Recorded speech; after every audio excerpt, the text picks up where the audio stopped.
E a semana não está sendo nada fácil para o Bitcoin e para os ativos de risco. É disso que nós vamos falar nesse vídeo. Vamos atualizar a análise gráfica do Bitcoin e comentar sobre os eventos macroeconômicos que estão balançando o mercado nessa semana. Também vou atualizar a análise de sentimento do Bitcoin. Então bora lá, mas antes de continuar, não deixe de seguir o canal da Pero no YouTube, ativar o sininho para receber as notificações, deixar o like para dar aquela força, deixar o seu comentário aí embaixo.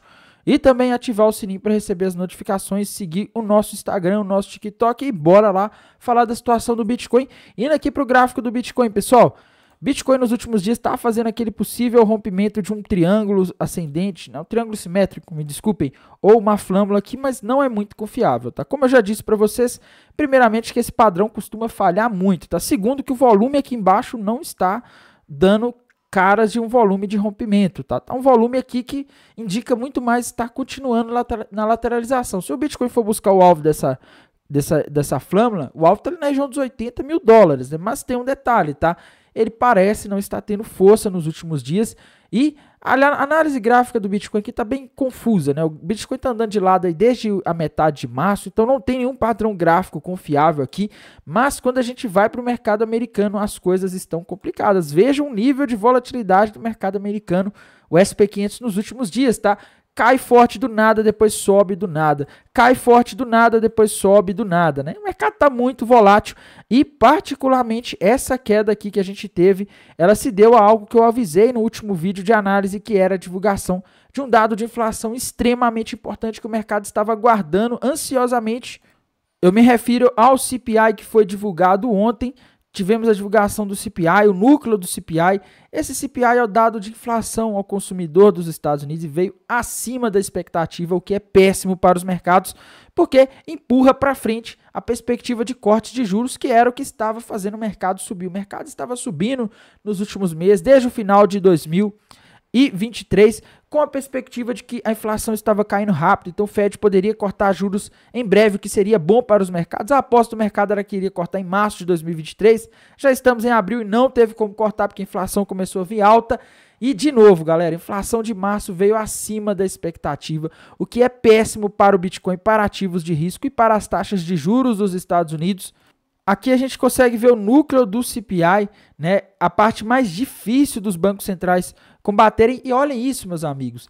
A gente está vendo aí, pelo terceiro mês consecutivo, a inflação acima do esperado nos Estados Unidos, tá? No caso do CPI, a gente está falando do núcleo, tá? A parte mais difícil de combater.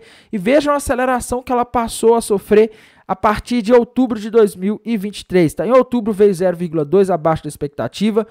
Depois, em novembro, subiu para 0,3, depois, dezembro, manteve 0,3, depois, janeiro, 0,4, acima da expectativa, depois, fevereiro, 0,4 de novo, acima da expectativa de novo, e agora, março, 0,4. Isso aqui está complicado, viu? Porque se a inflação começa a subir, é sinal de que o Banco Central dos Estados Unidos não pode cortar os juros.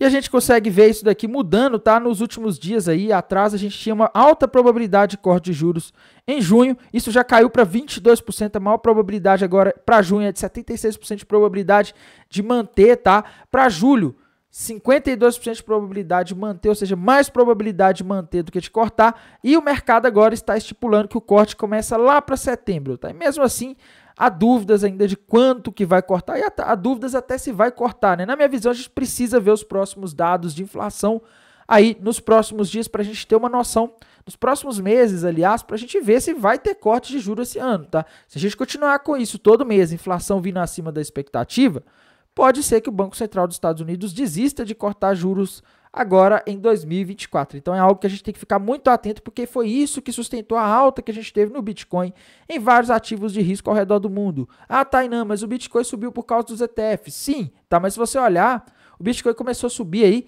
desde o início de 2023, acompanhando o mercado americano que subiu aí com essa perspectiva de que os juros começariam a ser cortados, tá? Então a situação está bem complicada.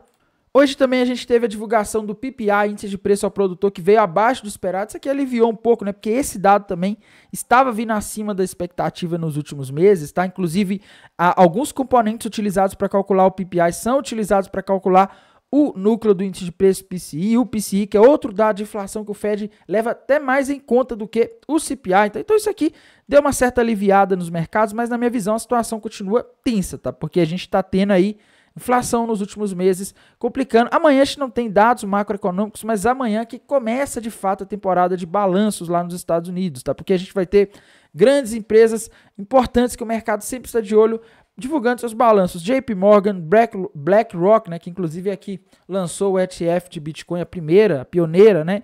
A gente tem o Citigroup, né, que se eu não me engano o Citibank pertence ao Citigroup, tá? Então amanhã que começa a temporada de fato, e isso pode mexer com o mercado. Geralmente quando a gente tem esses balanços divulgados, muitas vezes isso acaba causando preço no Bitcoin quando o mercado americano se movimenta rápido, tá? Então é bom ficar atento nisso daqui, porque pode bater no mercado de criptomoedas. Na análise de sentimento aqui no TRDR eu vejo sinais mistos, tá? O long short rate está caindo, o open interest sobe um pouco, depois cai, a taxa de funding está subindo, depois cai. Então assim, não tem nada de muito concreto aqui. E onde eu consigo ver mais dicas de para onde o Bitcoin pode ir é aqui no mapa de calor da High-Block, pessoal. O famoso Liquidation Rate Map, quando a gente vê aqui, a gente vê que tem muita liquidez ali na região de 67.350 dólares, região de 66 mil, tá? Então assim, temos liquidez acima lá no 73, lá no 71, mas temos muito mais liquidez abaixo. Então, eu não me surpreenderia se o Bitcoin buscasse novamente a região de 67, 66 mil dólares, tá?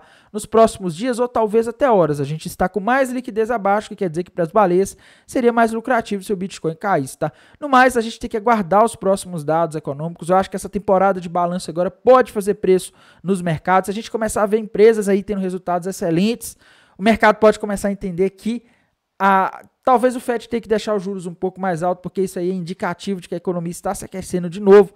Então a gente tem que ver, temos que aguardar aí para ver o que vai acontecer nos próximos dias. Mas eu estou vendo aqui, se eu fosse resumir o que eu vejo aqui de maior probabilidade de movimentação de preço para o Bitcoin, é o Bitcoin voltar ali nos 67, talvez 66 mil dólares. Tá? Não estou conseguindo ver nada além disso por enquanto. Vou manter vocês atualizados aqui pelo canal da Aperio no YouTube. Sigam também lá no Instagram. No mais, desejo a todos aí uma excelente noite de quinta-feira e bons negócios. Até mais. Tchau.